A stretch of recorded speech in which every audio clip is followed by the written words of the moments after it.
मुकेश अंबानी जी जो काम करते हैं बड़ा ही करते हैं, चाहे देश की सबसे बड़ी कंपनी हो या देश की सबसे बड़ी शादी प्री वेडिंग, चाहे देश की सबसे बड़ी टेलीकॉम कंपनी हो, चाहे देश की बड़ी रिटेल चैंप। और अब इन्होंने बना ली है देश की सबसे बड़ी मीडिया एंड एंटरटेनमेंट कंपनी। जी हाँ, रिलायंस और डिज्नी का हो गया मर्जन और इसी के साथ बन गई है देश की सबसे बड़ी मीडिया एंड एंटरटेनमेंट कंपनी, जिसके पास है कुल 118 चैनल और 2 OTT प्लेटफॉर्म। और ये देश की बाकी मीडिया और एंटरटेनमेंट कंपनियों से 3 से 6 गुना बढ़ गई है और सेकंड नंबर पे कोई कंपटीशन ही नहीं है और आसपास भी नहीं है। ये थी मुख्य खबर।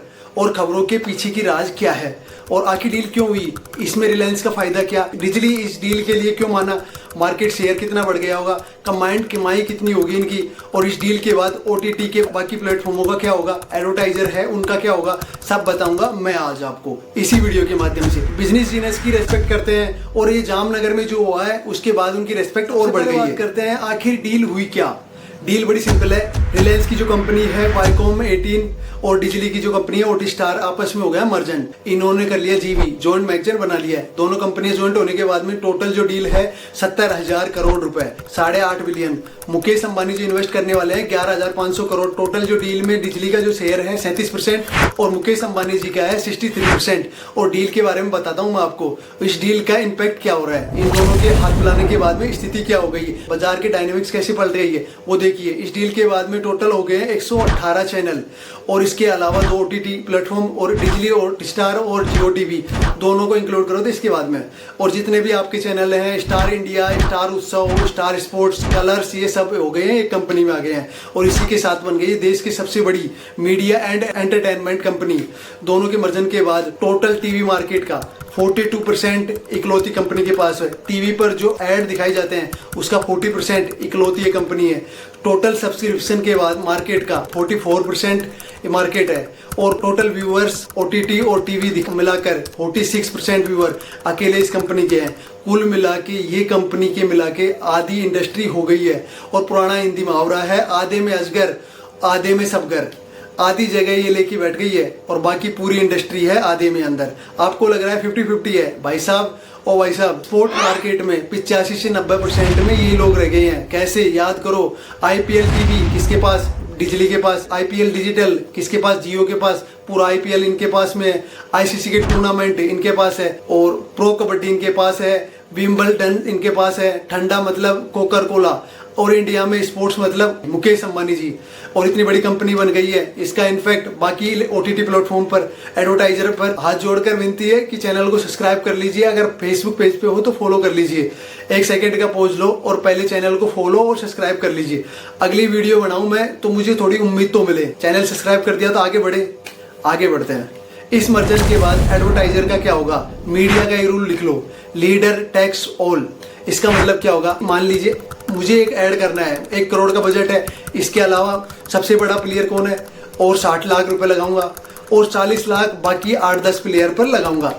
जैसे कि मान लो एक एग्जांपल के तौर पे मीडिया में एडवर्टाइजमेंट ऐसे होती है, सबसे बड़ा प्लेयर कौन है, यही लोग।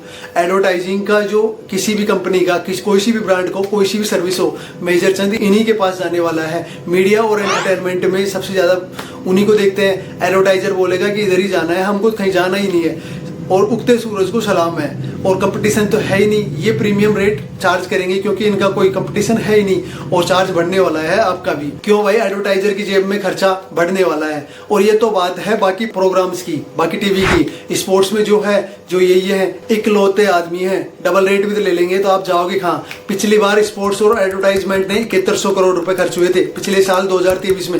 उसका 80% डिज्नी के पास गया था। डिज्नी इधर ही है। IPL में 4600 करोड़ का बजट होता है और वो पूरा का पूरा इधर ही जाने वाला है। पहले तो 2 जगह बट गया था, अब एक ही जगह जाने वाला है। अब एक कंबाइंड डील और देंगे और टीवी के साथ डिजिटल और डिजिटल के साथ टीवी लेना ही पड़ेगा और खरीदेंगे। जो फायदा है टीवी का है। और एक और इंटरेस्टिंग चीज मैं बता देता हूँ आपको, पिछले साल जो IPL की नीलामी हुई थी, टीवी और डिजिटल दोनों मिलाकर 16,000 करोड़ थे और अब की बार टीवी अलग से 23 करोड़ और डिजिटल 23 करोड़ में गए। दोनों 2 बड़े प्लेयर हाथियों के जैसे लड़ने लगे थे और लड़ते लड़ते रेट बढ़ गई और अभी दोनों एक ही तो हो गए। इनके अलावा कोई इतना बड़ा प्लेयर है नहीं और अब की बार इनके राइट्स अगले 5 साल के अंदर सस्ते और मिलेंगे, जो एडवर्टाइजमेंट में जोर आने वाला है। इनफैक्ट OTT पर क्या जाएगा इनका। और दोनों कंबाइंडिंग एंटरटेनमेंटिंग है, 2 लाख घंटे से ज्यादा इनके पास कंटेंट है एंटरटेनमेंट का।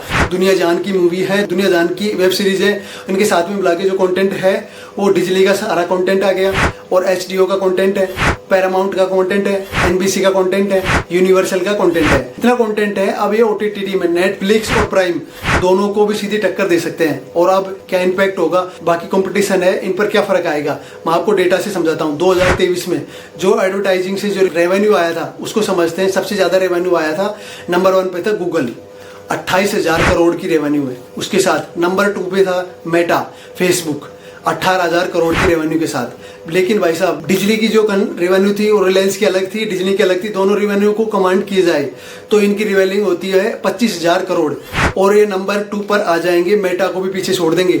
मेटा इंडिया की बात नहीं है, मेटा ग्लोबल है, आपको पता है। दोनों मिलकर 25,000 करोड़ है। कंपटीशन की बात बता देता है, जी plus Soni plus Sun TV, ये तीनों मिलाकर 18,000 करोड़, और ये अकेले हैं 25,000 करोड़। समझाने के लिए बता रहा हूँ। और कहाँ 25,000 करोड़, और दोनों अलग अलग। इनके पास अर्निंग ज्यादा है, मसल पावर ज्यादा है, इनके पास ज्यादा से ज्यादा कंटेंट, महंगे से बड़ा कंटेंट ये खरीद पाएंगे। जितना महंगा कंटेंट खरीदेंगे उतनी व्यूअरशिप ज्यादा इनके पास आएगी। प्लस इनके कंटेंट बेचने वाला भी बोलेगा कि बड़े वाले को भी बेचूं, इतने सारे व्यूअर देखेंगे। छोटे को बेचकर तो उनको भी क्या मिलेगा।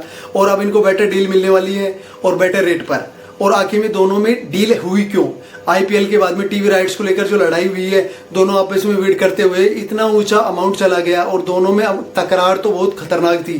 कंपटीशन चल रहा है बहुत जोरदार। मुकेश अंबानी जी पीछे नहीं हटे पैसे लगाने से, लेकिन भैया स्टार की आर्थिक स्थिति खराब है। और डिज्नी जो जब से इंडिया में आया है पैसे लगाया जा रहा है, रिटर्न आया ही नहीं इनके। डिज्नी जो टेंशन में है, इतने बड़े मार्केट को लोग छोड़ भी नहीं जा सकती, और जो इतना पैसा इन्होंने डूब गया और वो पैसा लगाने की हिम्मत भी नहीं रही, तो क्या किया जाए। उन्होंने सोचा कि लड़ाई झगड़ा छोड़ते हैं और दोनों एक साथ मिलते हैं और दोनों काम करते हैं, कॉम्प्रोमाइज करते हैं और जीवी कर लेते हैं। जीवी के स्ट्रक्चर से समझ में आया कि 63% मुकेश अंबानी जी के पास में, और खुद के पास 37% रखा उन्होंने, जो हमने लगा दिया आज तक।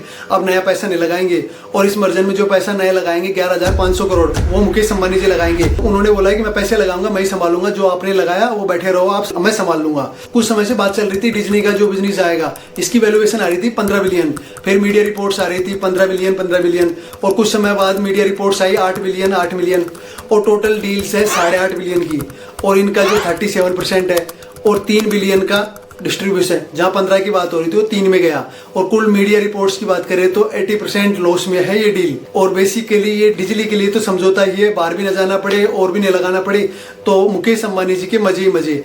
और ये बिजनेस आपको समझ में आया होगा, मुकेश अंबानी जी हर जगह माहिर है, आपको पता है ना, क्योंकि जो उनका नाम चलता है उसी से चलता है। अगर आपको मेरी वीडियो पसंद आई हो मुकेश अंबानी जी के बारे में, जो अभी इन्होंने बनाई है डिज्नी, क्योंकि 2 कंपनियां मिलकर सोशल मीडिया पर जो भी अभी बनाई है उसके बारे में, अगर आपको वीडियो पसंद आई हो तो वीडियो को लाइक, शेयर, और चैनल पर न्यू हो तो चैनल को सब्सक्राइब कर लीजिए, और एक कमेंट भी जरूर कर दीजिए कि कौन सा पार्ट आपको पसंद आया।